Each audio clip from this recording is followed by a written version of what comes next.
death row. Like we always do about this time. I'm gonna fight your fucking ass! You don't got, you're playing touch butt with that dork in the park. There's a little snake in the grass. Hey, I'm not surprised, motherfuckers. No fucking Jesus, people! I'd like to take this chance to apologize to absolutely nobody! Hey, pussy, are you still there? I'm back. Who the fuck is that guy? Break out the red panties. We're rich, baby. I would like to introduce...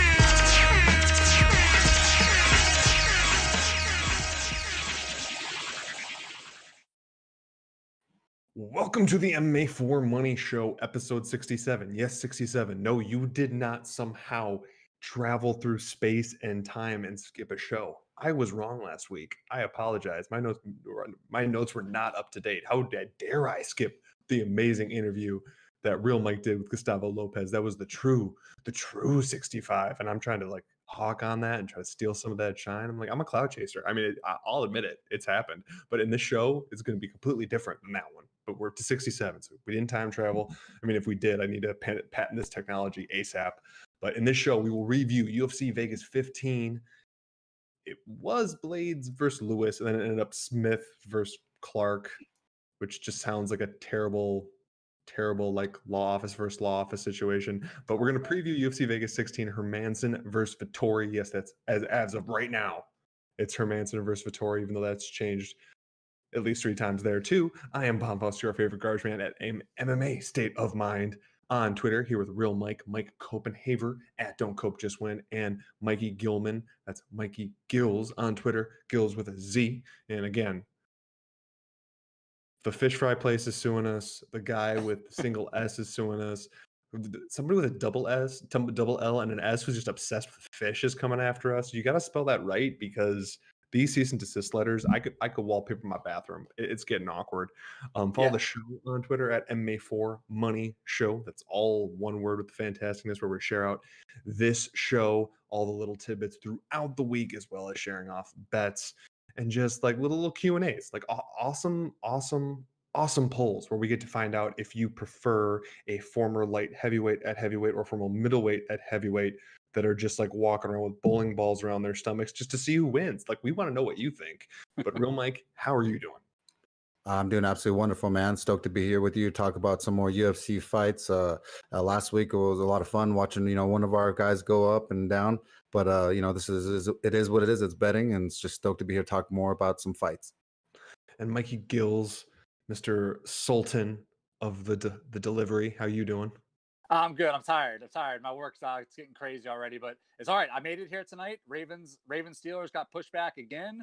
It would have been a really bad look for me the week that I got my official show cartoon and made it official. Would have been a real bad week for me to make an excuse to call out. So I'm glad I could be here. Exactly. Well, the MMAforMoney show is here live right now on Twitch, Periscope, and YouTube. If you're joining us in the chat right now on any of those, we will respond as best as we are able. You can find the show on Apple Podcasts, Spotify, Google Podcasts, Overcast, Podcast, RSS feed. We also have full-length shows on YouTube. If you're watching live on here, that's awesome. Subscribe, you won't miss them. The full-length show, little tidbits after the fact. Sometimes the show pops up on there a little bit early, because after it's live, it's there. That you have gotten to see the Gustavo Lopez video interview early. So just do all those things. So if you subscribe, you don't miss any of those things. And if you comment, we do our best to respond in a timely fashion. Like, comment, and share. Spread the word. Again, I want some of these reviews on Apple Podcasts. I'm starting to get a complex here. Like, but before every show, like, there's at least 6 tears coming down each eyeball, and these guys have to console me because I feel less than. I don't feel quite equivalent to. I'm getting the imposter syndrome. Help me seal that up and actually go forward like a real man. A real man. Sorry and about spit that. like a man. Sorry. Well, I was we're watching gonna Titanic the other day. Yeah.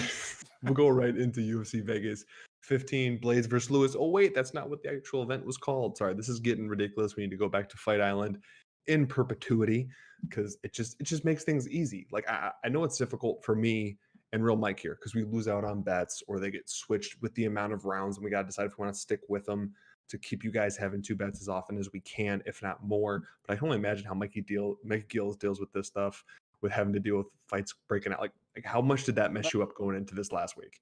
Oh, what, you guys don't like having to reshuffle entire lineups the day of the fight 2 separate times? I mean, I'm getting used to it by now because every time they leave Fight Island, apparently the entire world except for Fight Island is sick. So that's something to think about. But yeah, it's not that much fun, and our score this week reflects it. We'll get to that. We will get to that. We'll get there. We'll get there eventually. Okay. Well, we're gonna go right into the event that was. It was actually a very exciting event. A lot of finishes going on here. So if you had a lot of these underdogs, you pretty much crushed it at DraftKings.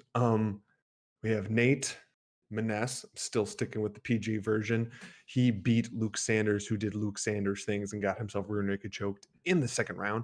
Sue Maderji, who was a huge favorite, but just looked every bit of it and just utterly destroyed Malcolm Gordon with a round 1 KO, TKO with straight punches. Malcolm Gordon just straight flopped, almost worse than Nate Robinson did. Kai Kamaka the third lost to Jonathan Pierce Jonathan Pierce was plus 255. He got a finish in the second round. That's just embarrassing. Okay, Gina Mazzani, enjoying a little bit of size differential for the first time probably in her entire career, got a third round finish over Rachel Osovich. I apologize anyone who did do the under the 2.5 on that one, because Gina apparently didn't know how to finish and just kind of stumbled into it. Anderson Dos Santos got the first round guillotine over Martin Day. Ashley Evans Smith more than likely got her walking papers with a unanimous decision loss to Norma Dumont. The Alpha Ginger, man, this hurts deep because I want him to stay in the UFC forever because he's just so entertaining.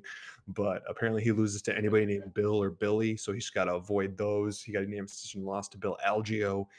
And our first bet of the night was Michael Baeza, minus 150. That was a real Mike's bet. He got a second round arm triangle choke, and it just looked fantastic the entire time. Parker Porter, the heavyweight that lost to every big name before, beat Josh Parisian as a huge underdog, plus 190, unanimous decision.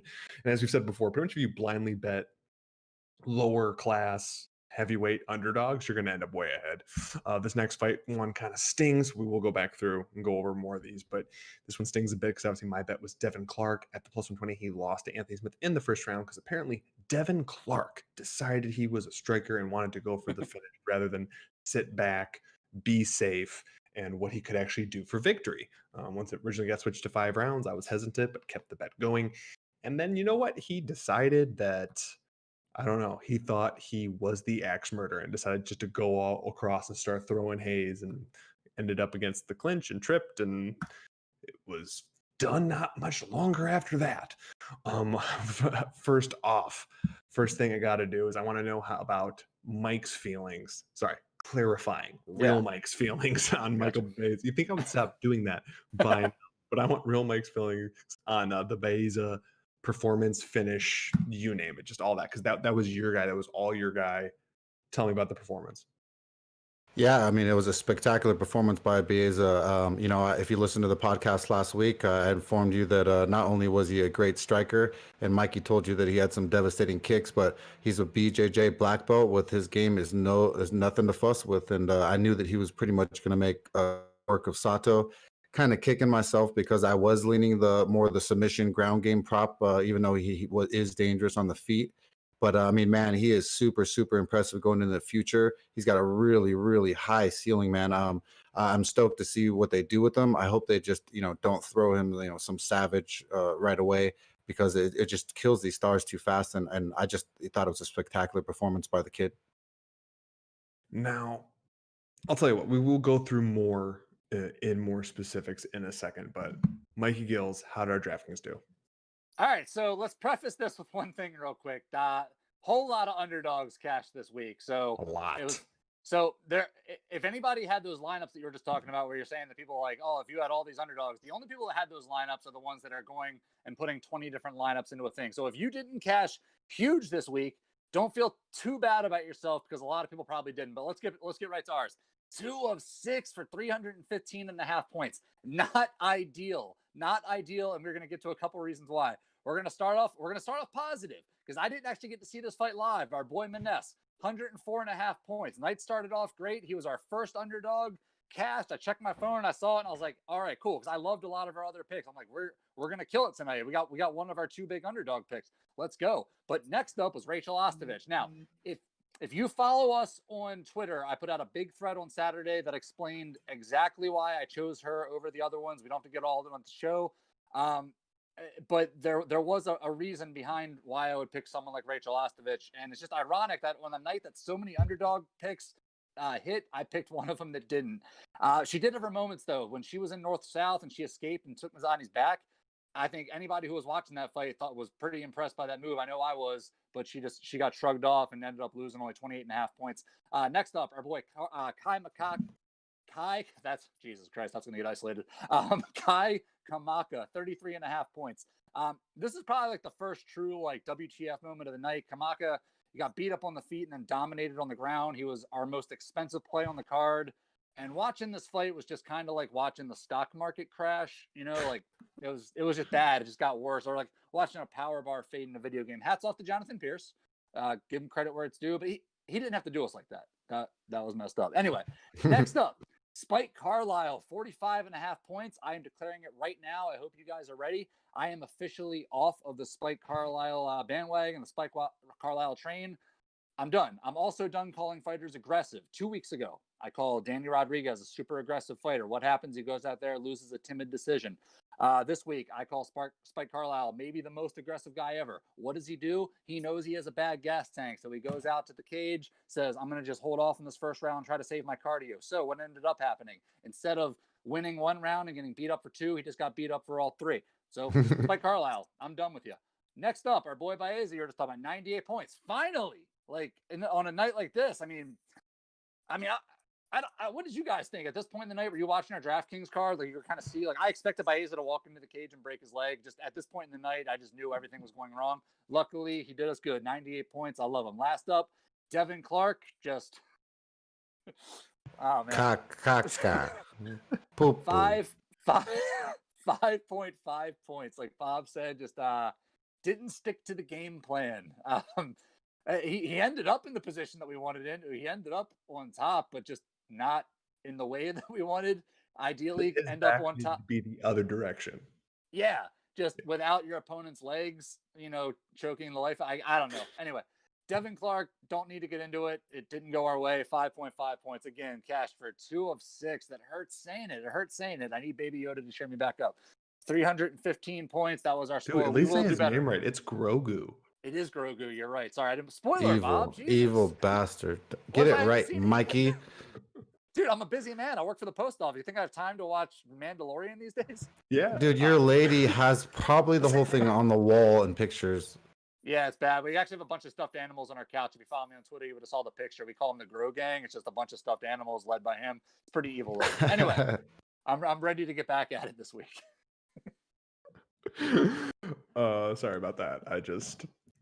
I wasn't ready for the Mandalorian segue. We have a question there on YouTube from the Brad Tashchuk. Sorry, I butchered your name. Yeah, if Spike Carlisle does actually fight someone that goes by William instead of Bill or Billy, I would back up. Especially if it was Willie, either WLLY or I will go IE, but for sure with the Y. Like that like then I can say it's Big Willie style, and that's what he got Big Willie styled. That's like my main point that I want to be able to make after a fight.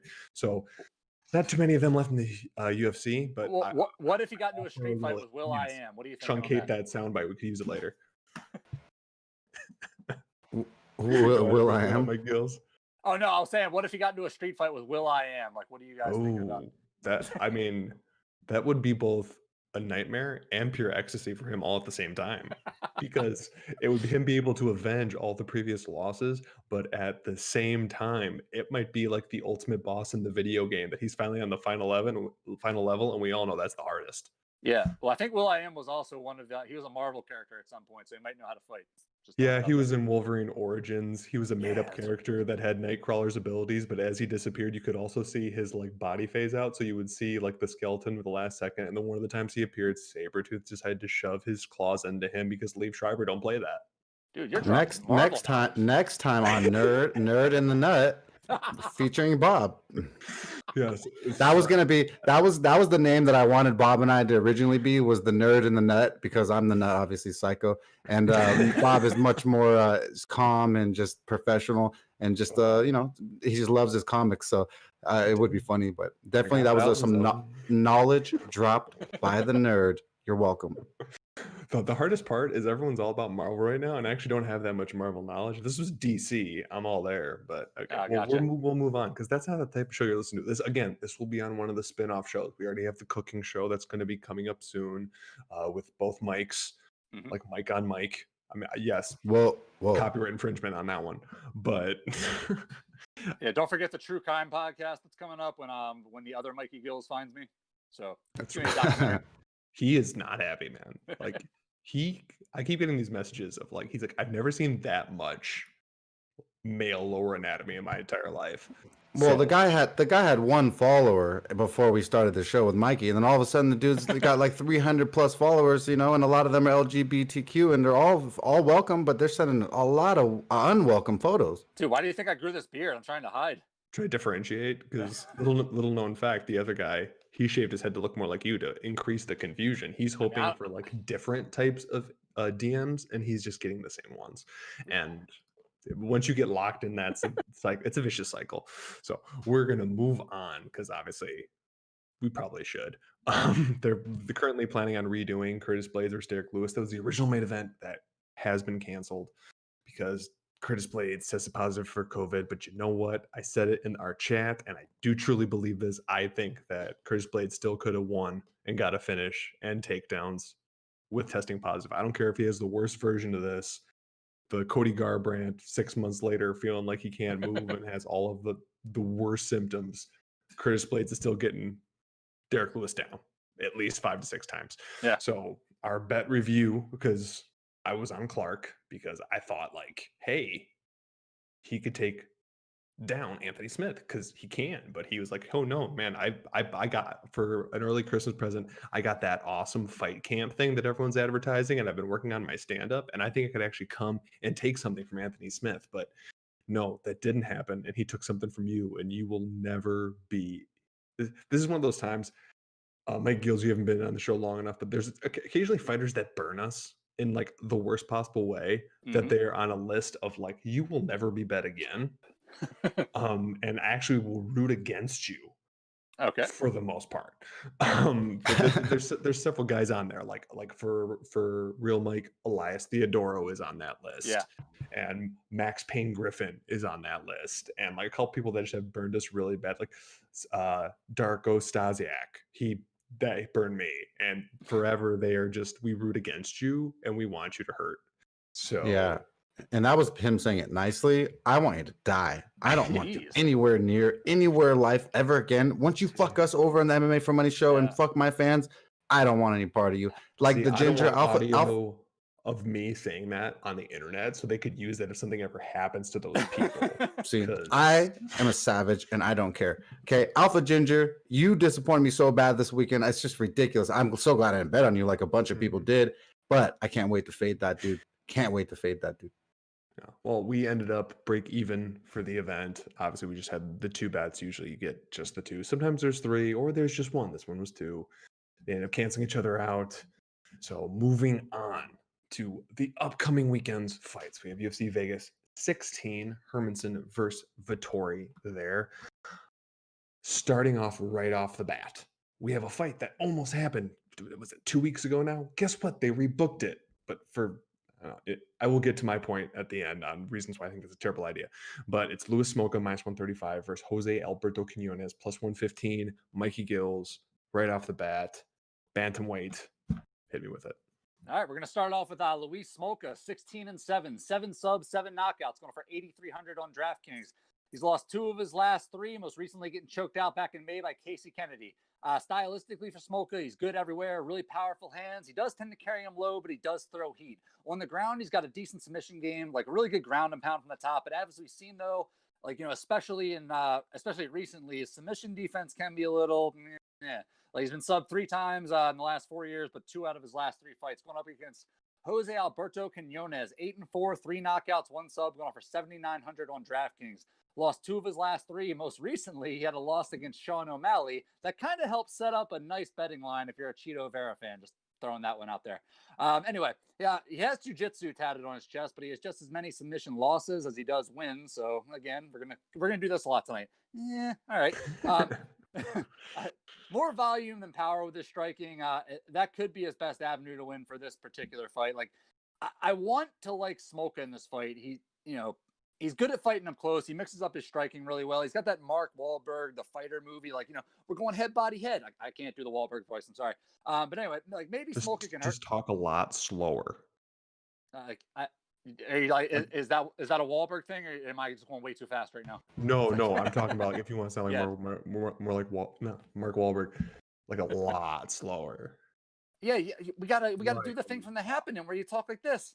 Anyway, but I forgot what I was saying about Quinones. But the one thing I can't get out of my head when it comes to this fight is what we just talked about, is the weight cut. This fight was canceled 2 weeks ago, and Smolka had a lot of trouble with his weight cut. So when it comes to him trying to cut weight again, that just has bad news written all over it. So for me right now, my lean is Quinones. Like, skill for skill, it was already a toss up with a slight lean for Quinones in my mind, but like then you throw in the weight issues, and I kind of have to lean even further in that direction. So for me, Quinones. How about you guys? Yeah, on this one, originally I believe that Bob and I both wanted to pick Smolka and maybe even bet him.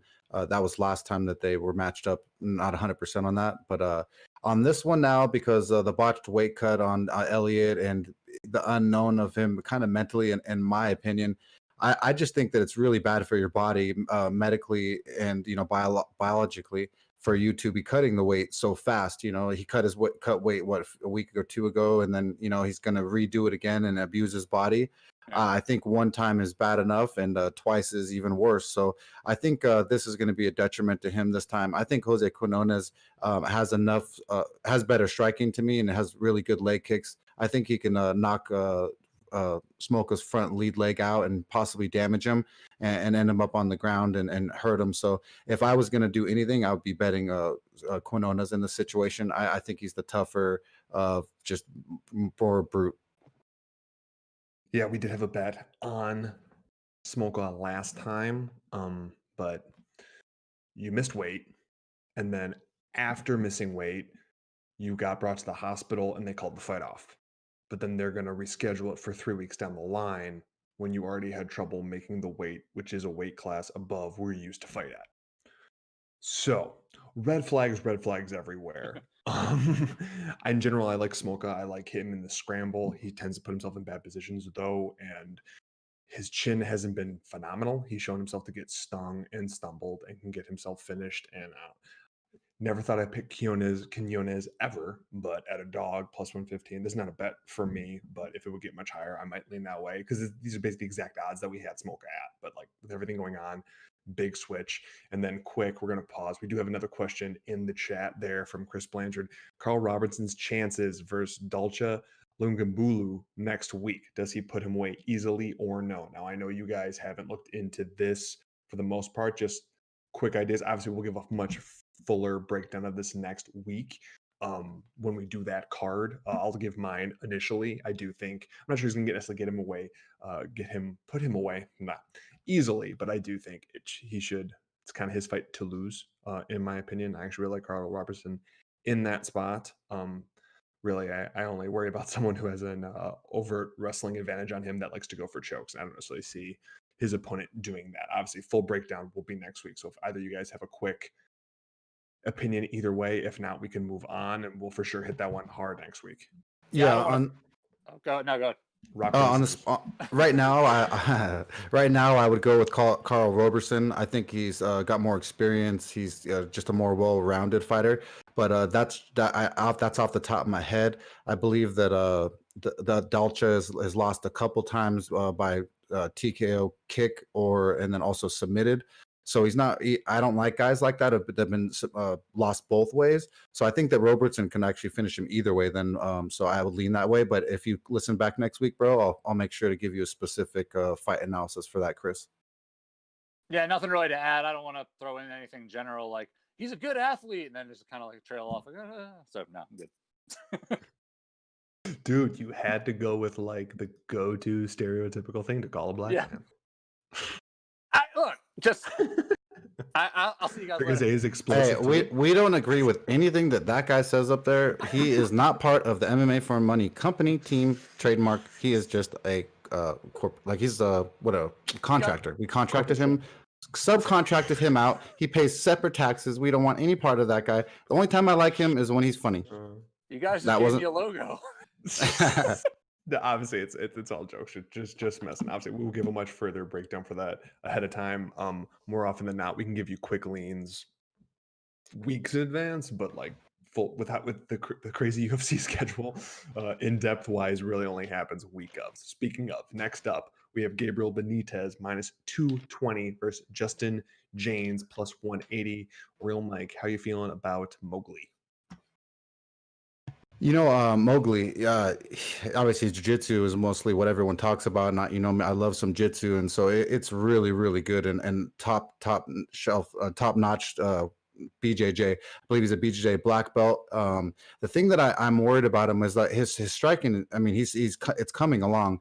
I know that I believe he trains at it's either King's MMA or up with AKA. You guys know off the top of your head? AKA. So I know that I think it's Rafael Cordero said that he kicks like a freaking mule. Mowgli does, and he's held pads for a lot of savages. So I'm that kind of trips me out when you get to that. But Jay James, he's gonna have his father in there for the last time ever. He's I found this out via Best Fight Picks and Die Hard MMA podcast. Thanks to them, one of my favorite.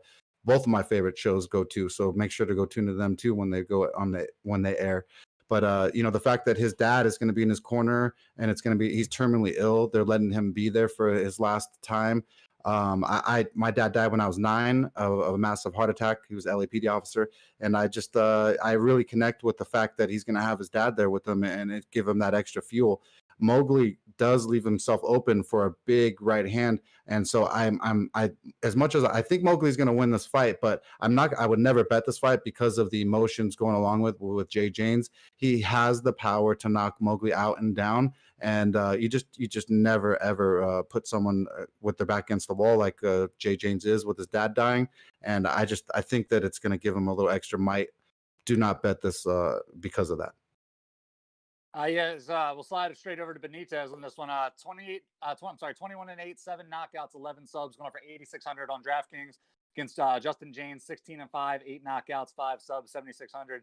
I guess kind of like to put this in the simplest terms, this is kind of kickboxer versus brawler matchup. I know James obviously has the wrestling background and all that stuff, but just stylistically the way he likes to come out there. James comes out, throws a bunch of heat. He has a ton of first-round knockouts on his record. Really good example of that was his UFC debut. He comes out against Frank Camacho, ices him in 40 seconds. Tries that same style again against Gavin Tucker, gasses out. He ends up getting choked out in the third. For me, Benitez does have the edge in this fight. He's just a little bit more of a complete striker. He uses his kicks a lot. Like you were saying, he kicks really damn hard. And those kicks can go a long way to sapping the power out of Jane's lead leg. And again, with his style where he's coming out throwing a bunch of heat the way that he does, you kick his legs out from under him, you take away one of his biggest weapons. Benitez also coming into this 4-inch reach advantage, which is really going to help James or keep James away, especially when he's mixing in those kicks in his jab.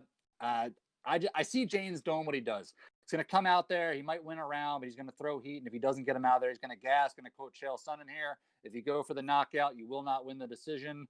I know somebody else has said it before, Chael Sonnen. I heard it on his podcast a while back. So I'm just saying it's his. Sort of like everybody attributes that one quote to Winston Churchill. Anyway, Benitez should definitely be a solid DK play just on volume. But as for James, it's a good one to point out here because he's a very live dog at $7,600. And this fight is a very, very close fight for me. And it's a smaller cage. We always talk about that. If James wins, it is going to be a DraftKings party. So I'm just throwing it out there. If he does come out, if it does get to be his fight, I'm definitely going to be playing James in some of my lineups. Any of the ones that I don't have Benitez it, I'm probably going to be playing James in it. So there you go. For me, I'm kind of pretty much in lockstep. In terms of overall skill, I think Mowgli has it. I really do. But in terms of that first round, or even like the first 2-ish, James is a scary, scary human being. Definitely has some power to him. I just want to throw out some numbers to you. Just obviously, James is the underdog, plus 180, but also James round 1, plus 525. Jane's inside the distance plus 320. So if he's going to win, it's going to be in one of those categories. I mean, unless he just survives later on. So this is one of those times where if you want to just like sprinkle a little bit on him, whether it be straight or in the distance, or if you're very confident round one, just like a little bit for some action on it. I wouldn't go hard on it because I truly think the better fighter here is Benitez, but obviously James has a chance.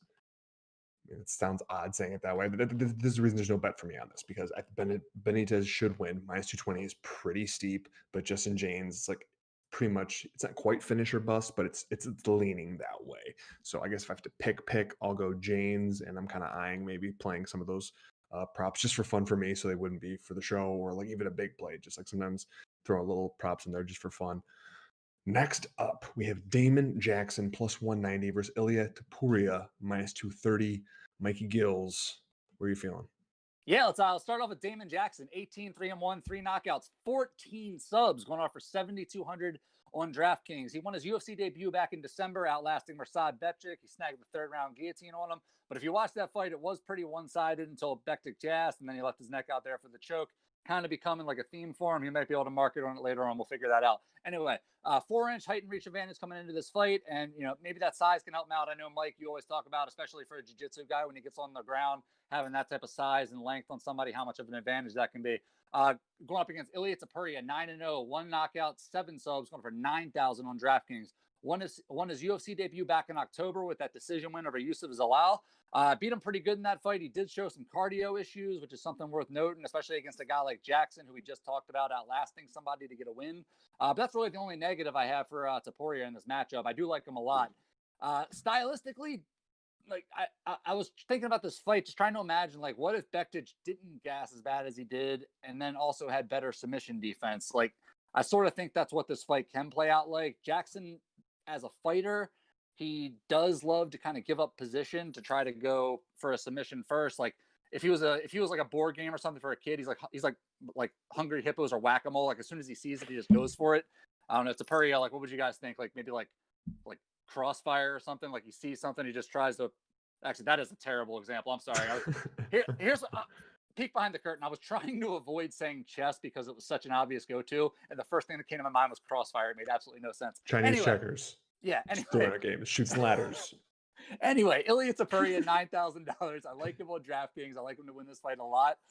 Again, though, if we're talking about guys that you want to play on DraftKings, you're looking at Damon Jackson, 14 subs, $7,200. If this fight ends up on the ground, he is slick, and he could be a very live dog. Again, in lineups that I don't have Topuria, I'm definitely going to be thinking about putting Jackson in there. Yeah, on this matchup, but I'm going both ways. Damon Jackson's striking isn't good enough for me to trust, and he tends to me to.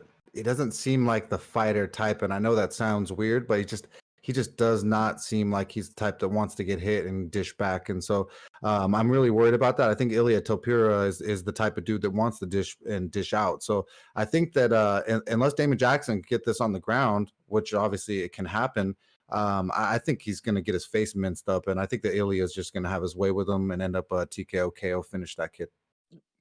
Honestly, I don't really have much to add here. I think it's pretty much Jackson has a little bit of hype going his way because I'm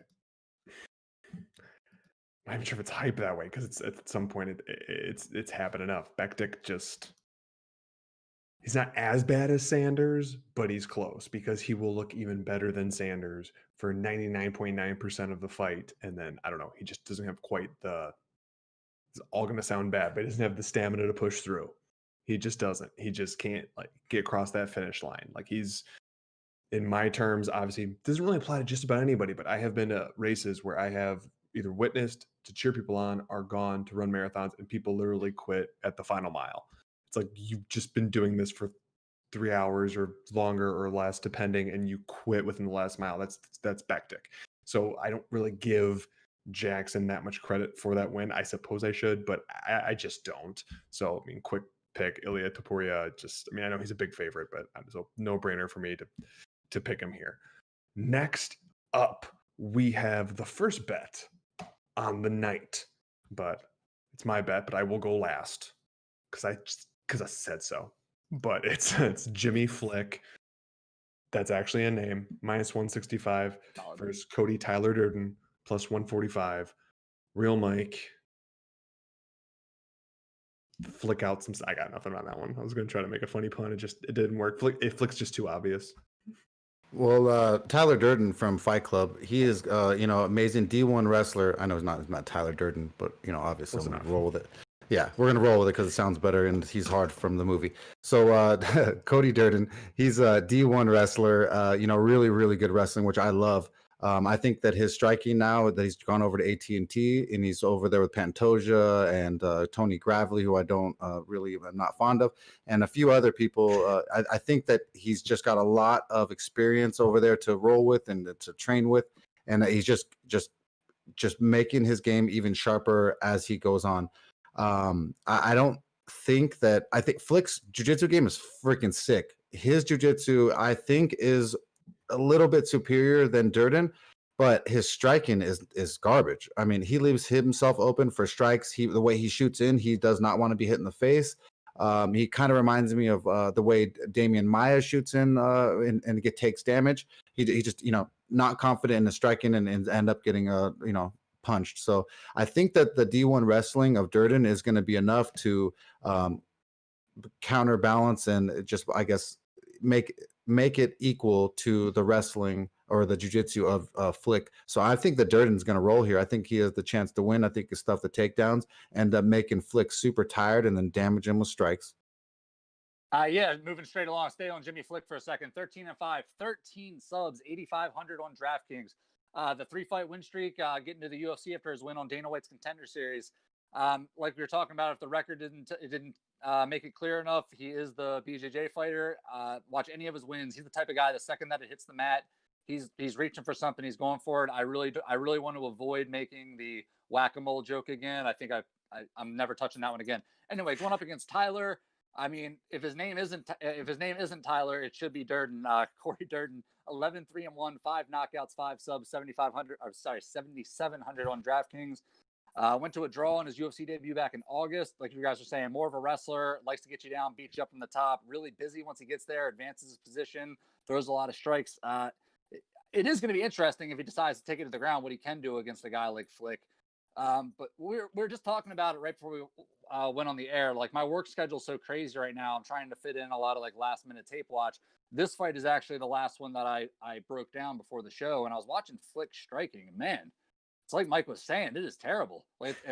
It's regional level. It's a guy who shows up, he throws a couple weak leg kicks and then backs his head out so he doesn't get cracked in the counter. Durden for sure looks more polished. You watch him throw strikes, throws really hard leg kicks. He ducks it. He uses his jab to get in. He throws a good straight right after that. And, I don't know if he'll do it in this fight just because of his opponent, but he has a really nice blast double. He's a D1 All-American, I believe, if I read correctly. I don't have it written down here. But yeah, D1 All-American, 2-time. Yeah, okay. But yeah, so definitely I like Durden in this fight. I wasn't impressed with Flick from what I saw. Yeah, good jiu-jitsu, but a good wrestler who's a lot physically stronger than him. He's going to beat him up all night. You mentioned Jimmy's kicks. Would you say he flicks them out there? I'm sorry, I take it back. I'm too good for that. I take it back. I'm too good for that. I'm too good for that one. I'm not gonna. I want to rewind 15 seconds. No, hold on. Once an episode, you just shine up. You puff your chest like, guys, I got this one. And you go iso ball. I love it. I had to sometimes, but you know what? That one wasn't good enough. Sorry. I want better for you guys. I want better for us as a team. We'll do better, I promise. Well, okay. Cody Durden, or I'm just gonna start calling him CT from now on.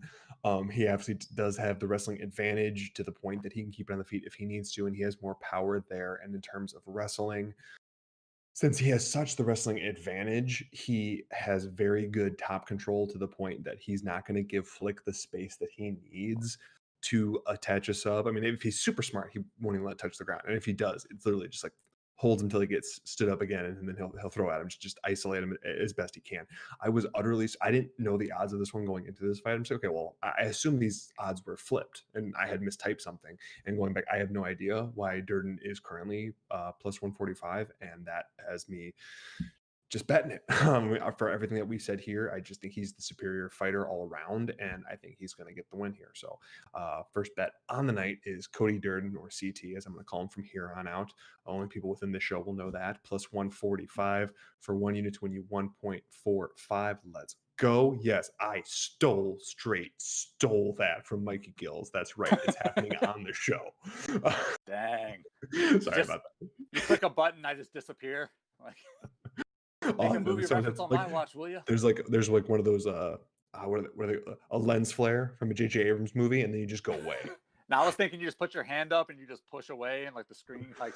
Yeah, we need to add more to the tech support here where I could do that, but we're going to move on to a sad fight, because in the new state of UFC, we have to have sad fights because everybody wants to fight. So that's why we keep recycling the same older guys that probably shouldn't be fighting more, because this is the sad fight of the night. Matt Wyman is fighting again. He is plus 325 against Jordan Levitt, minus 400 on there. Mikey Gills. I wouldn't even say the corpse of Matt Wyman, because I'm pretty sure we used that term when he came back from his like mysterious 5-year walkabout. So I don't even know what we would call him now, like the reanimated corpse. He's basically like from like Jason X. Like I like all the that movies with leading the up to it. nanotechnology. Yeah. What's again? Oh, Jason X with the nanotechnology. Yeah, exactly. They brought him back. We don't know how. He's back. Years down the line, Earth is destroyed. But we brought him back with special technology. There you go. Well, yeah, maybe he'll be able to freeze Levitt's face in a bunch of liquid nitrogen and smash it on the counter. That was a fantastic movie. Anyway, we again, if you're listening, we do not deep go references. This is just No, this is just on the natch. Yeah, so Matt Wyman, 1+ is that I believe he used to be called Handsome Matt Wyman back in the day, and now he can be Silver Fox Matt Wyman. So he can age gracefully. That is something that happens. 16-9, 4 knockouts, 6 subs, going for 7,000. He's lost 3 of his last 4, but here's the interesting stat: has not won a fight since 2013. Woo! I'll be honest, I forgot he was still an active fighter. When I saw it on the fight card, I was like, huh? It was kind of very questionable to me. Going up against Jordan Levitt, whatever you want to call it. 7-0, 5 subs, 9,200 on DraftKings, making his UFC debut. He just won on Dana White's Contender Series. Stylistically, just a submission machine, all or nothing grappler. He's bigger, stronger, faster, much younger. There's really no need to break down this fight, I don't think. Matt Wyman, he wasn't very good 10 years ago when he was in his prime. Now he's far removed from it, facing the guy who's a specialist and probably being set up to, get a win over a name opponent. A general rule I have, you guys have heard me talk about it, is if your highlights are from Fuel TV, I'm not going to bet on you in 2020. That's just the way it goes. And as far as I know Wyman is a black belt. We should probably break it down just a little bit. Mike, you can weigh in on this if you want. I don't know. I just think guys, black belts from 10 to 15 years ago, the evolution of the sport is such that those belts to me don't seem to age as well. And if you're going up against a younger guy who's just constantly grappling, he's probably going to, even if he's not officially a black belt, if he's a brown belt, he might be at your level or past you. But yeah, for me, it's clearly Leavitt's fight. Yeah, it just depends on the specific grappler. If it's Barrett, the finisher, Yoshida, time means nothing for him. I mean, he's 40, 50 years old right now. Whoop my ass, whoop all of our ass in a row, whoop us like all at the same time. Just he's fucking an animal, but he's always evolving. And a lot of the older guys didn't evolve as the sport evolved, like leg locks and stuff like that. Barrett Yoshida has, and a bunch of other guys that are successful still. But yeah, if you're, there's different levels to this game. And Matt Wyman is definitely, he's way past the level that we're at on UFC. He's like UFC 3 and we're at UFC, I don't even know, 200 and whatever. So I don't think that he deserves to be here anymore. I don't even know why he is, besides they just needed a cheap filler fight to throw in here. Levitt, Wyman's never been submitted is what really bothers me. I wish that Levitt wish that Wyman had been submitted before, because then I could for sure be like, Levitt's going to sub him really, really easy. But I still feel like the Levitt submission game is far superior. I feel like he's longer. I feel like he's going to be trouble for Wyman. His gas tank, he just doesn't need, he's just not the world-class caliber fighter in the UFC these days. I'm going to go with Levitt, but no bet here. I don't know, Wyman, because chaos. It's just, this is definitely the worst of the 3 opponents he's had since coming back from his 5-year layoff. That's just, let's get that right out there. he still, like you said, has not won a fight since 2013, but he hasn't been submitted. I don't know. It could be a greasy decision that can go his way. Like, I wouldn't put money on this because it's just like, it's a ridiculous fight. It probably shouldn't be made. This is similar to like what the Athletic Commission did to Merab. They're like, we're not going to make this fight because this shouldn't be a fight in 2020. Same thing with Matt Wyman versus anybody. So we'll just move on. Pick will be Wyman because if he wins, then I could say I picked him, but he's more than likely going to lose. Next up, we have a fantastic fight. Everyone's counting on this fight. Like, I mean, like we did a Twitter poll on this one, and everyone's very excited. This is a former middleweight who left UFC, then came back, now fighting a former light heavyweight, and they're competing at heavyweight. We have Jake Collier, Jake Cobbler, or any of the amazing names that Mike Gills came up with about him, against John Vellante, who just decided to both not cut weight to light heavyweight and then put an additional 40 pounds on just in case. And apparently 63% of you think Vellante is going to win. So, real Mike, do you agree with them, or do you think somehow the Cobbler's going to pull it off? I don't know if it's Blueberry or what, but I agree with the Twitter poll. I think that Gian Vellante, he's been around the sport for a long time, trained with Chris Weidman. He's got a lot of bodies to push around right now.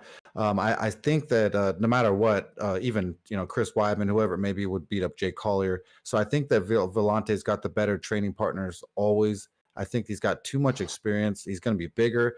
I just hope not too much bigger. Like, how many Twinkies, how many pieces of pizza, how many New York hot dogs are you eating, Vellante? Because I know the motherfucking hot dogs are good and that pizza is good. So how much are you stuffing your face? We'll see at the weigh-ins. If at the weigh-ins, Collier looks like he's been eating all the Twinkies and looks like Kirby from the video game, I'm definitely going to be going with Vellante. I think the Vellante's just got too much experience, and Collier is not meant to be here. One thing that I always thought was so odd about John Vellante, just in general, is obviously he's tight with Wyman. They go since college; they've been buddy. Weidman, sorry, I don't want to confuse that with Matt Wyman. Maybe they're friends. I doubt it. But with Chris Weidman and old college buddies, one was the wrestler. That's not John Vellante. One was the football player. That's John Vellante. And they came up in the same scene. They have similar training partners. They're all friends with the same people. But John Vellante never trained at like Sarah Longo BJJ. That was never his gym. He always trained at that kickboxing gym. I believe it's Bellevue Kickboxing Academy. I might be getting the name off here, but he doesn't train with those coaches. He does cross training with Chris Weidman himself, but those have never been his main coaches, which was never made sense to me whatsoever.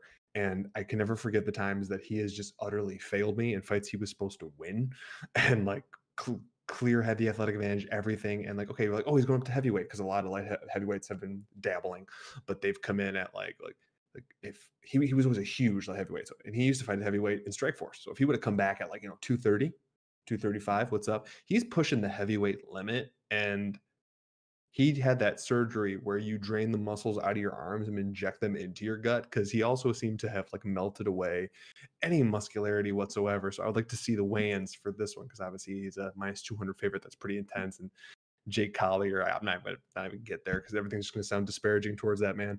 But I just want to throw out some extra numbers here. If the minus 200 for Vellante seems a little bit too steep, because we've all known that if it gets to the third round at a heavyweight, he's just going to tap to an imaginary sub. So he has to get the finish in 2 rounds. So Vellante inside the distance is plus 140, and by TKO is plus 150. So if you're feeling kind of squirrely about Vellante, you think he's going to go across and destroy Jake Cobbler after he was recently destroyed in his last time out by another big heavyweight, then you probably want to take that into the distance plus 140, and by no means put him in a parlay at minus 200. I have been burned in a parlay with a minus 200, minus 220 John Vellante in the past. It was at UFC on Fox. Forgetting the number, it was the TJ Dillashaw, Renan Barao rematch. They were both at minus 200. I was getting great even money. I had a ton down on it. And before I even got to see the video game type finish by TJ Dillashaw, John Vellante got himself destroyed in the third round in a fight that he was winning. So I wouldn't bet him, but if you're going to put a little bit on by finish, go team. Don't bet this. Don't bet this fight, and don't come on the show next week if you're going to. Don't be listening to the show next week if you bet him. Saying that stuff for these fights, because you're going to slowly chip away at our. Well, Bob, I wanted to throw out a couple. It's okay if you skip me. I understand. It's just fine. But I did want to throw out a couple of the names that you were talking about. There was Giant Volante, I like John that one. Villantre, John filled up Trey, and then I misread that one on the Twitter. That's a good one. Yeah, John Villantre is the best. I like that. And then there was Bake, Cake, and Shake Collier, and then my favorite one was Long John Silvers. So throwing that out there. And I did want to point out just one other thing about Jake Collier. This is actually fight related because there's a lot of great Cuban wrestlers. Like, let's talk about like Yoel Romero, people like that. We can go on with that. And Jake Collier, he is Cuban, not much of a wrestler because he's actually from Cuba, Missouri. Completely different thing. Doesn't matter to the fight. But anyway, yeah, I was going to stay away from this one completely until the weigh-ins. I just have to see what both of them look like. Yeah, that's a huge thing. I mean, obviously, Jake Collier is going to look bad. There's no way around it. John Vellante could look okay. Yeah. So you're just kind of hoping for an okay-looking Vellante because an okay Vellante has 2.25 rounds of gas. Not okay Vellante has like around in a minute and 30. So that's not going to get you a win if he doesn't get the finish there. Next up, a much better fight just in general. Movsar Evlov. I'm going to pronounce these wrong. I apologize. It's going to happen. He's a gigantic -600 favorite versus Nate Landwehr +450. Mikey Gills, wax poetic on Movsar, who sounds like some type of Batman villain. It's an awesome name. I'm not going to lie. Movsar, I'm keeping that one in the bank for when I have to start doing baby names. But Movsar Evloev, 13-0, 3 knockouts, 4 subs, 9,300 on DraftKings, the most expensive play, biggest favorite on this card. I forgot what the odds were for this. I think the last time I saw them, they were -600, something like that. Something nuts. Insane. Going up against Nate Landwehr, 14-3, 8 knockouts, 6,900. We're probably all going to be in agreement about who wins this. So, I guess, let's get into it a little bit then. Evlov, he should roll here. I mean, Landwehr, he's a good fighter. He was an M1 champ. He's beaten some good fighters in Russia. But as for his ceiling, he's more of a fun fighter to me. He is the guy who's going to go out there and have those fun fights with Darren Elkins, and then he's going to get KO'd by Herbert Burns, not the good one. Like we were talking about last week. I'm happy I get to say it. Yeah. Herbert Burns might be the ugly duckling of his family. Yes, we got to use it once. I'm so happy right now. So for me, this fight is more just DraftKings related. Do we spend the $9,300 on Evlov? And I'm just not sure about it. He's 3-0 in the UFC, and I'm looking at his finishing prices on DraftKings right now.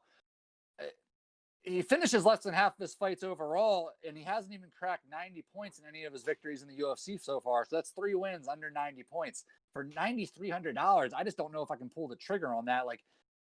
If you want a sure thing in your lineup, I get it because there's been big busts at the top of the big bust. I'm on a roll today. There's been guys at the top of these DraftKings card who keep losing. So I mean, if you're looking for that sure thing, you can play them. But if you are feeling a bit riskier, I think I'm going to be this week, there are several other plays under his price that I think are going to score significantly more. But I think Evlov should roll here. So go. Would it be risky business?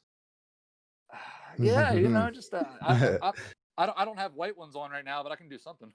Movsar Evlov.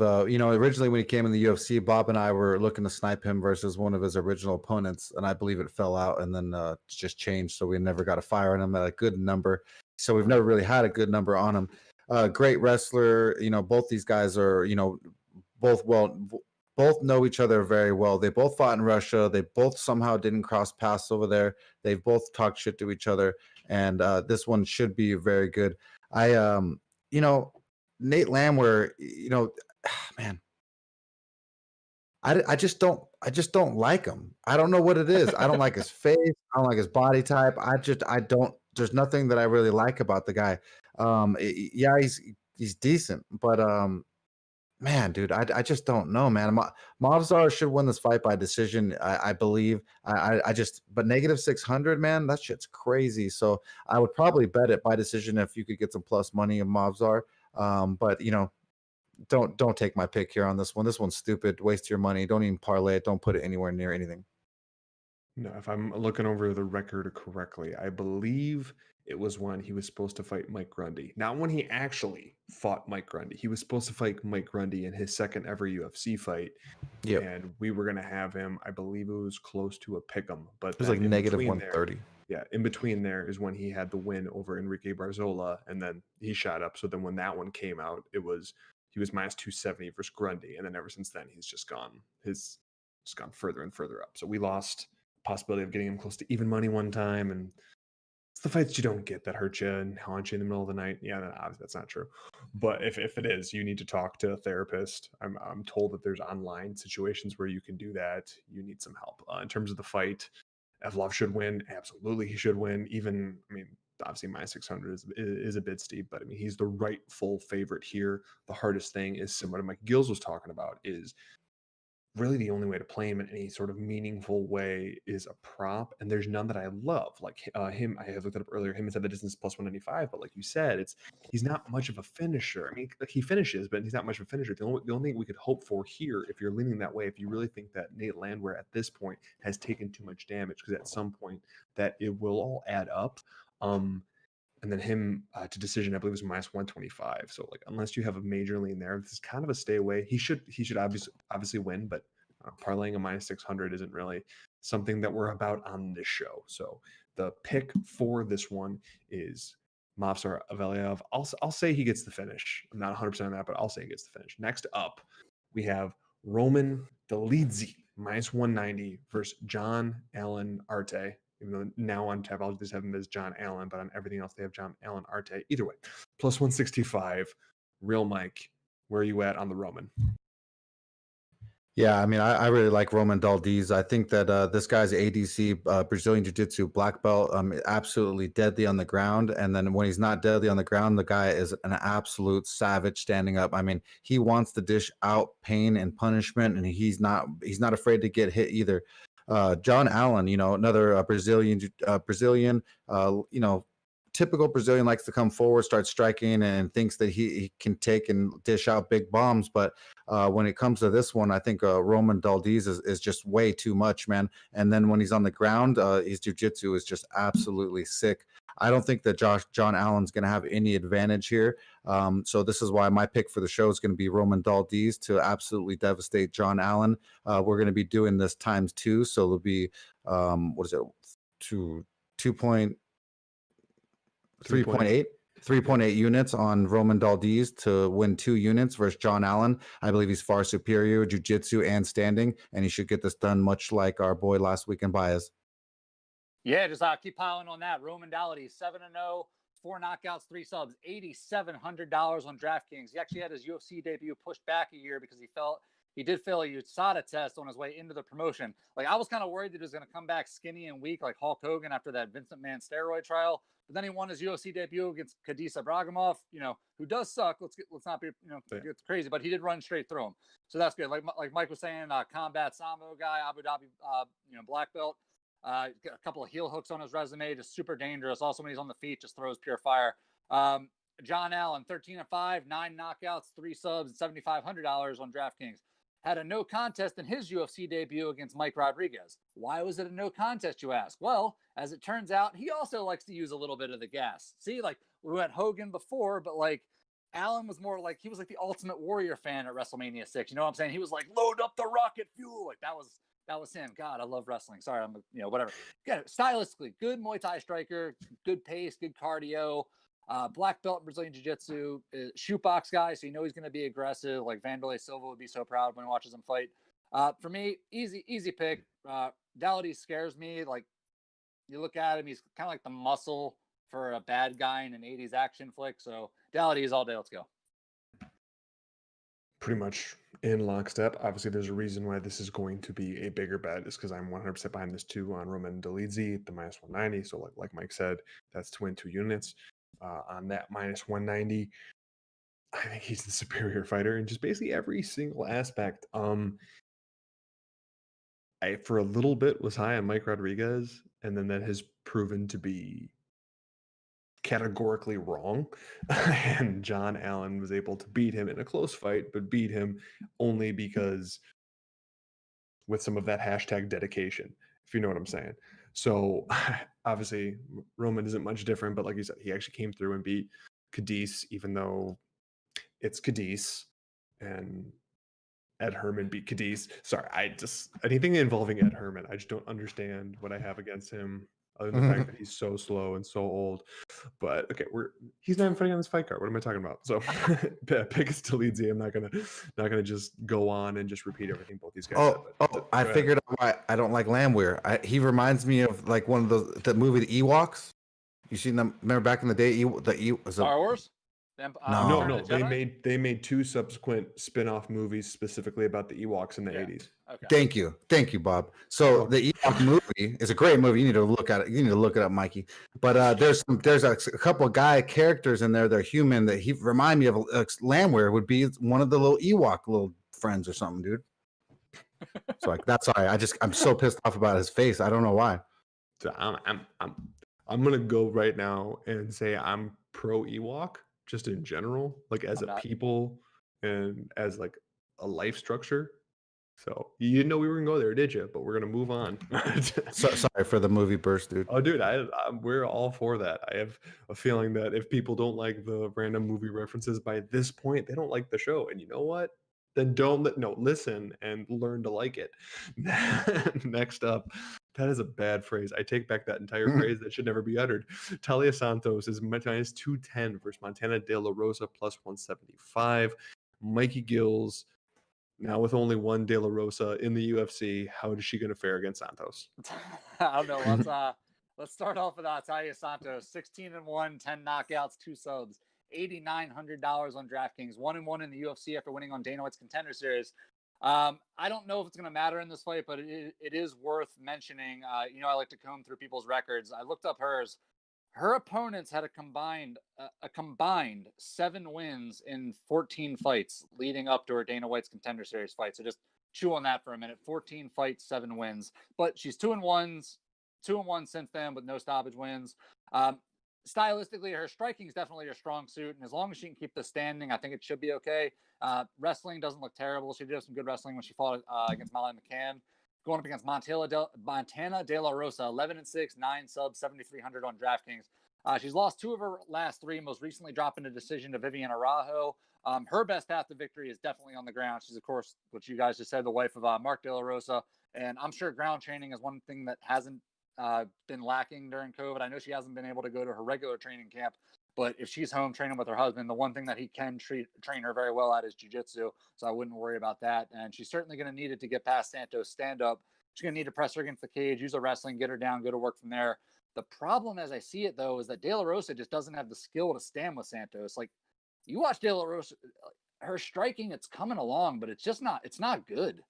It's just it's not just that her stand-up offense isn't good, it's that her defense is bad. Probably was like the more important thing in this. When she gets punched, she just reacts bad to it. She backs straight up, she puts her hands in the wrong spot, she opens up her body, then she drops him, gets cracked in the head again. So for me, I don't want to drone on. Santos is going to win this fight, I think, pretty easily. So for DraftKings, with her style, she is pretty active on the feet. So I do think at 8,900, I'm sorry, I do think she would be a good play. So I like Santos. Yeah, I pretty much echo the same thing. I think Santos is just a way far superior striker. I think that Rosa's only way of victory is to get her down on the ground, but I think she's going to look quite pathetic doing that. I think that Santos is going to absolutely mince up her face. She's going to stuff the first couple of takedowns and basically just mentally devastate Rosa's game plan. And I think just piece her apart, all 3, if not a TKO KO finisher.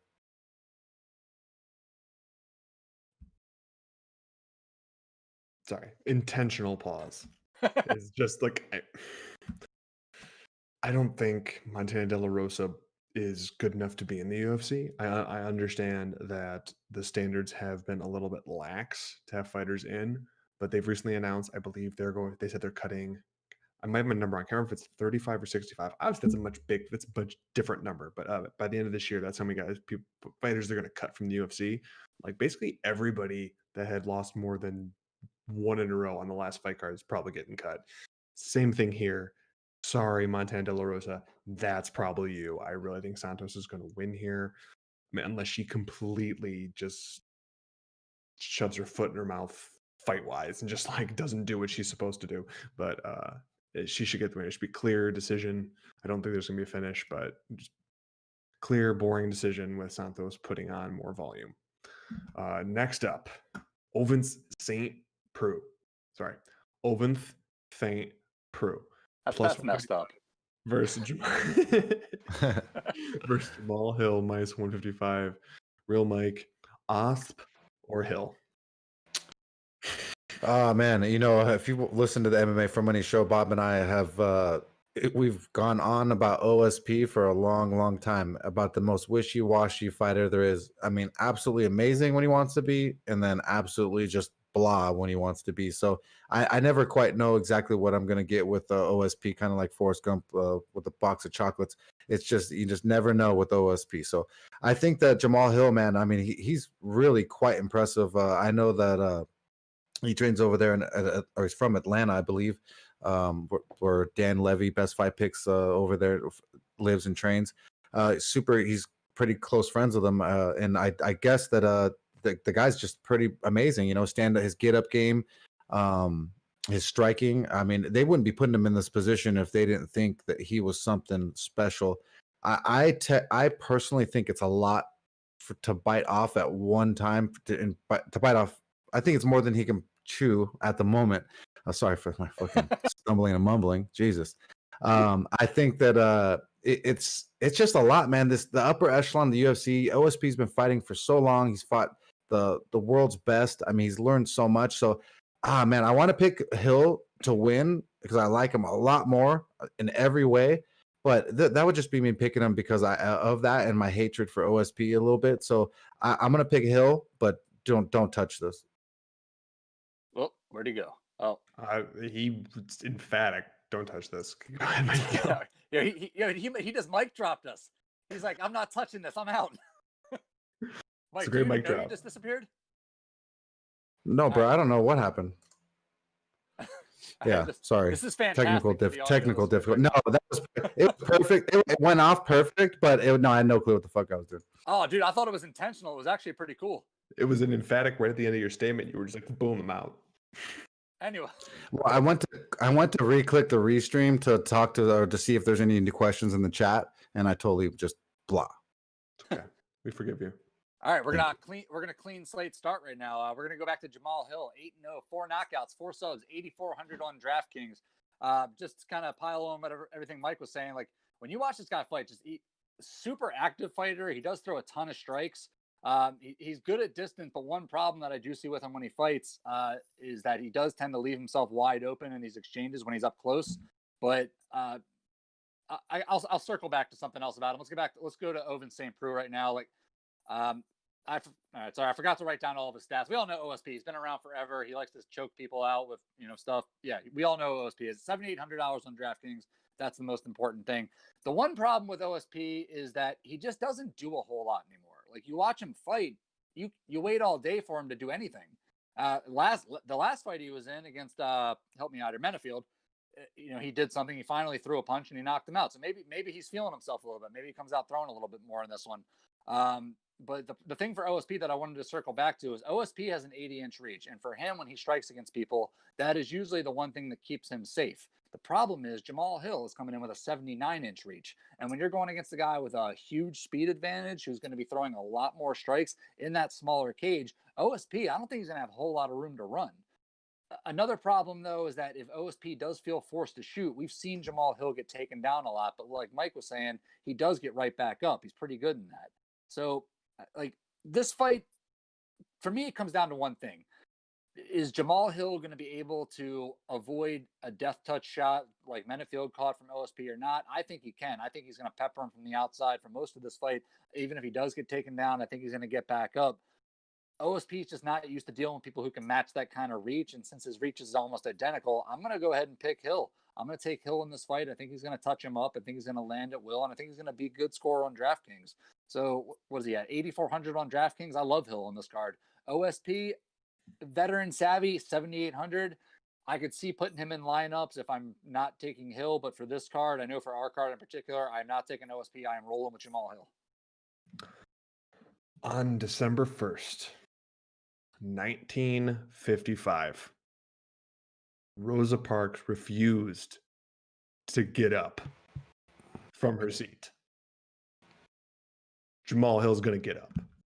He's going to get up a whole bunch. Every time OSP tries to take him down, he's going to get right back up, and he's going to double or triple the output. Jamal Hill has the same reach, but he actually uses it to throw strikes. I like his jab. He follows up and can actually throw consistent output. And again, I know, like, at this point, I'm going to stop repeating it because I assume, although we are getting new followers, at some point you're going to know this. You got someone that has good output and will throw in combination and can actually move somewhat laterally. Sold. It's like if you could get, like, I'm sorry, like it's just so infrequent, especially at these higher weight classes, that if you could actually do that stuff, I'm all in on you.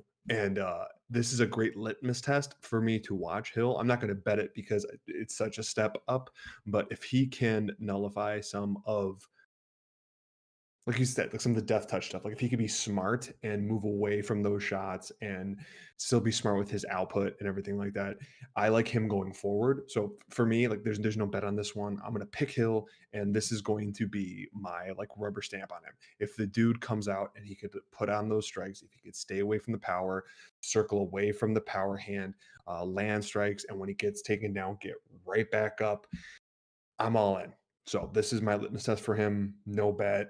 But I do think this is going to be a good fight, unless, like you said, unless it's an OSP fight where he's just like backing away, eating shots, backing away, eating shots, not using his reach, backing away, occasionally throwing a kick, and then just like one random looping strike that like hits the top of Hill's ear, and then he ends up out of the cage because weird stuff happens in OSP fights. That's one of the reasons that me and Real Mike, one of our rules, we typically stay away from OSP fights because weird stuff happens. He wins when he shouldn't win. He loses when he should win. It's just there's no rhyme. There's no reason. He has cheat codes. It's not fair.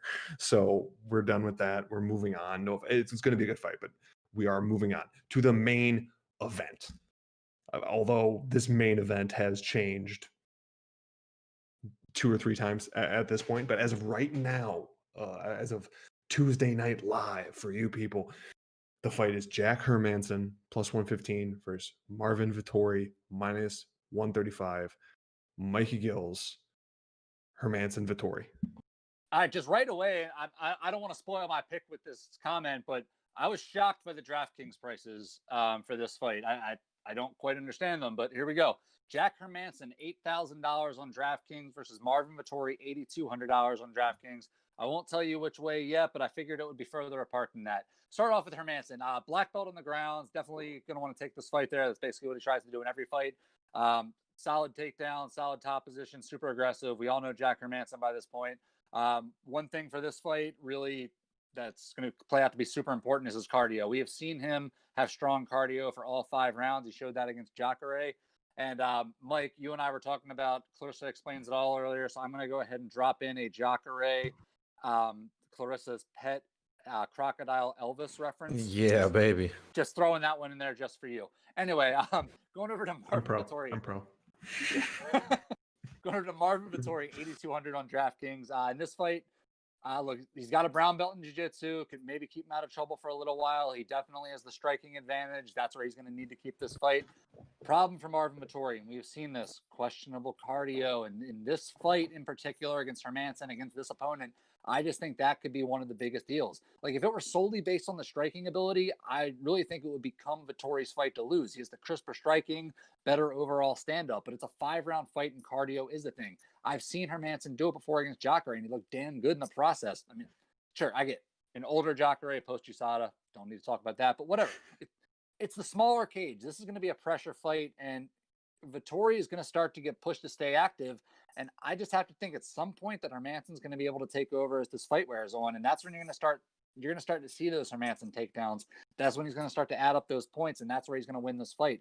I see at some point, late 3rd, 4th, 5th, you're going to see a Hermansson sub. You're going to see a Hermansson TKO, or at the very worst, a dominant decision. Regardless, $8,000 on DraftKings is a gift in my eyes.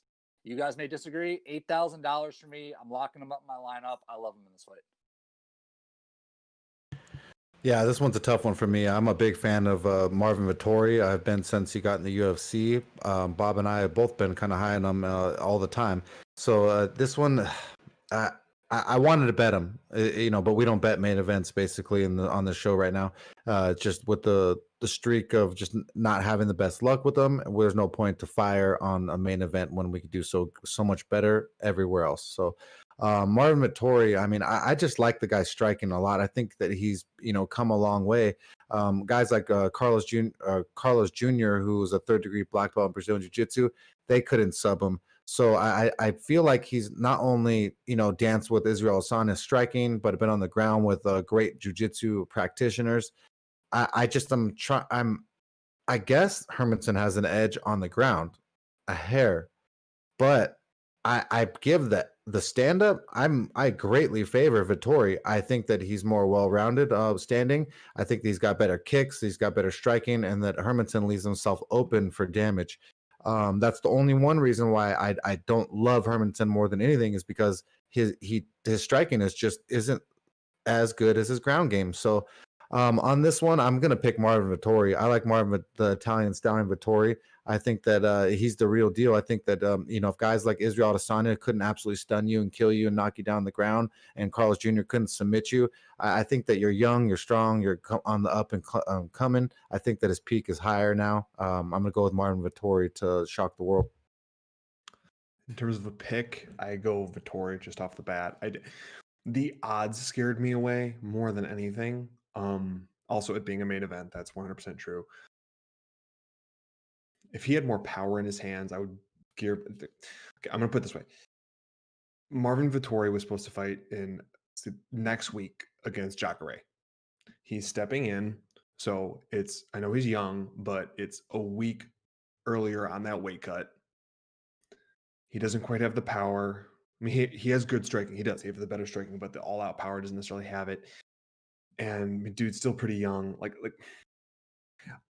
me and Mike are used to getting Vettori at close to even or dog odds. Like if he was a dog here, I'd be like, he's worth your money because he will fight for your money.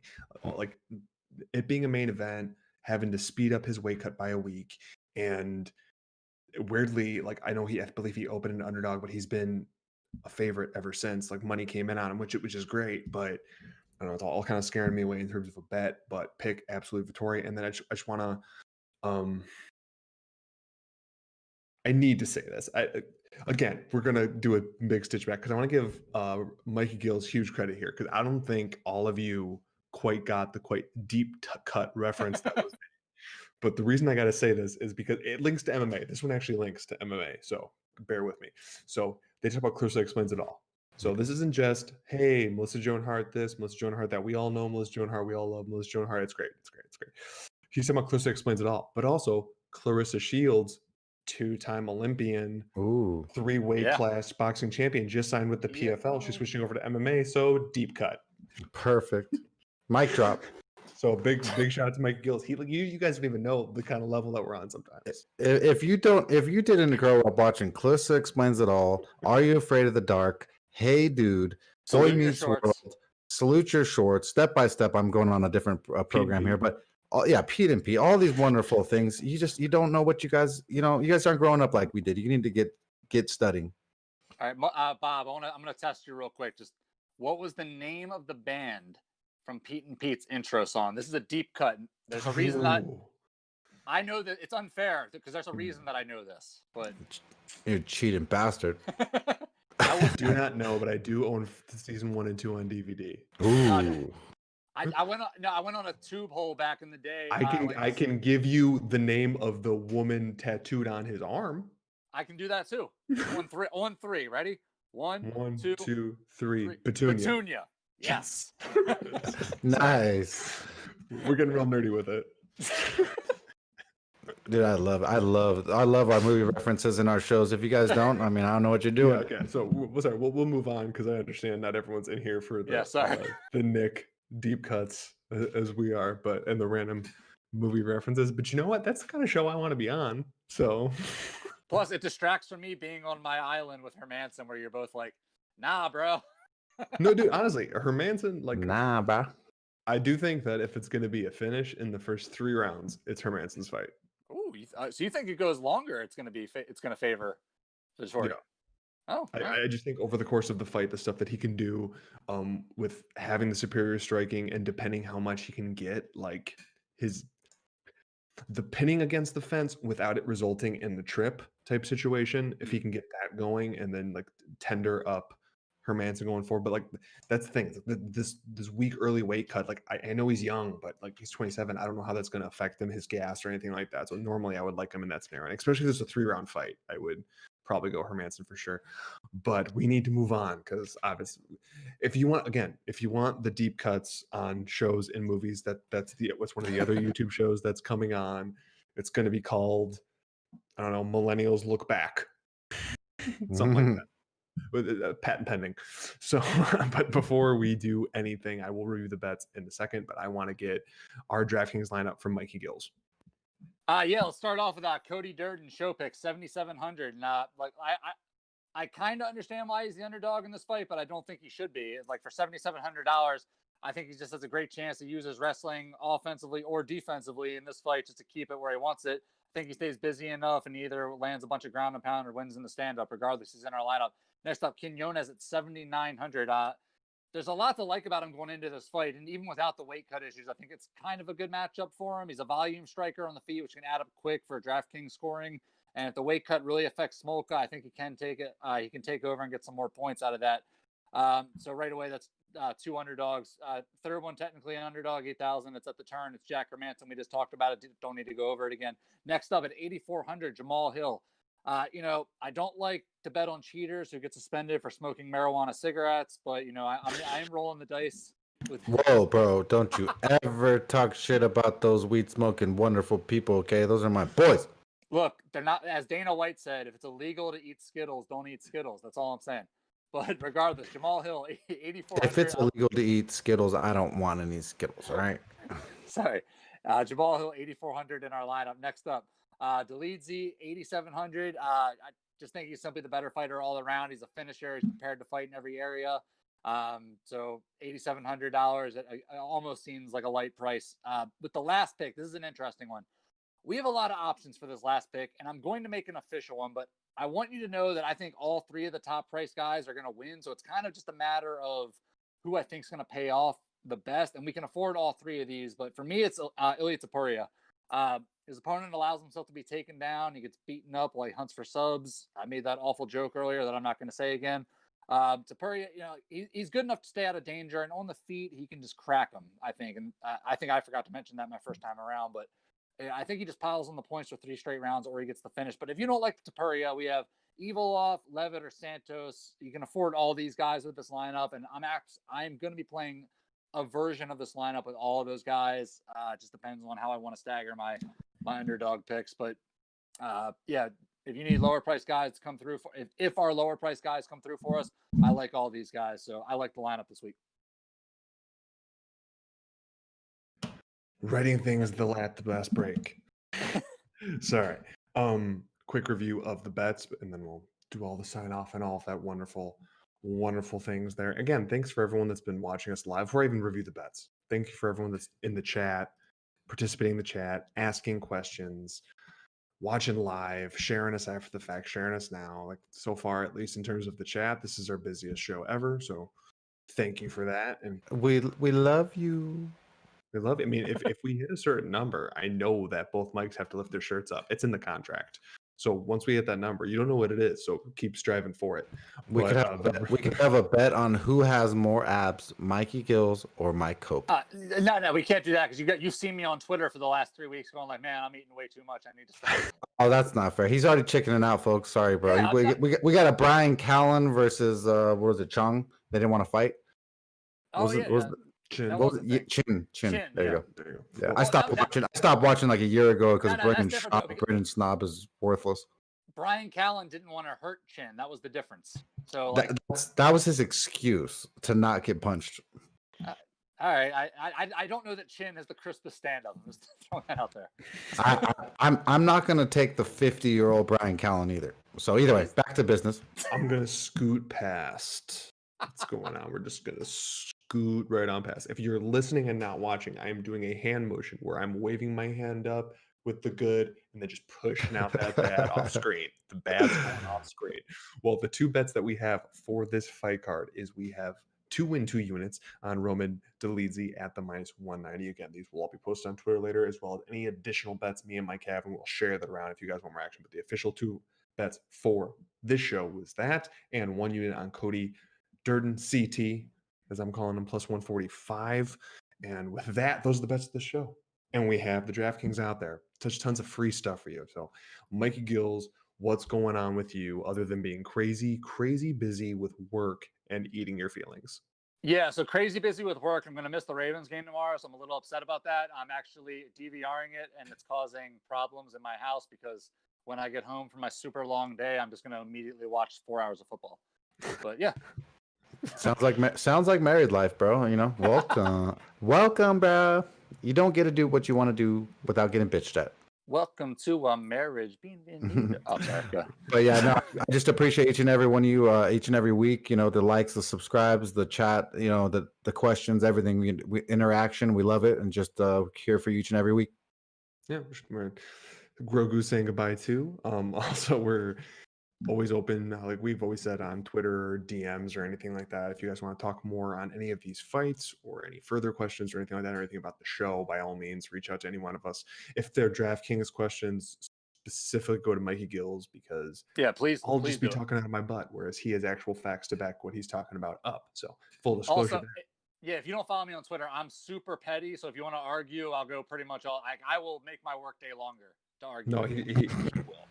It's happened. It's a problem. Again, me and his fiance were texting. It's a big thing. It's like we need to he needs to bring it down a little bit. But see, I'm talking all this smack because I know I'm bigger, but I'm the only one in this group that has 0 fight training. And done anything. So my biggest saving grace is I'm in the middle point of the country. We got one on one coast, one on the other coast, and I'm right there sandwiched in the middle.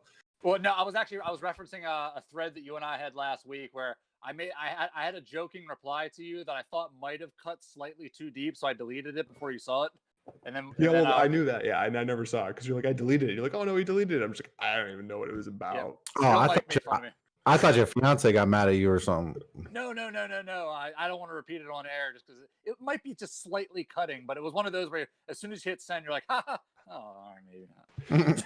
Yeah, that's how I feel about most things that I say. So we'll just move on. So that's either going to make for a great show or an awkward show. So you'll find out if this gets revealed in between this show and next show, and if I don't know, there's one less person on the show or something. Sorry. Again, joking aside, obviously we're available on social media outlets as I've said earlier, but we will be back next week for UFC 256 Figueiredo versus Moreno. What did these guys just fought? Well, you know what? They're fighting again. We'll talk about the more specifics of the issues and the good things about that going forward. But don't forget to subscribe to us on your platform of choice: Apple Podcasts, Spotify, Google Podcasts, Overcast, Podcast, RSS feed. That's right, we're on Spotify. We're basically Joe Rogan. Remember to subscribe to us on YouTube if you're watching us live, but you haven't subscribed. Please. We have the full-length shows up there, tidbits with the timestamps, all that, those glorious things, breakdowns, free bet shot out there, sometimes main event breakdown. All the DraftKings information is typically up there. Like, comment, share to spread the word. And with that, let's roll.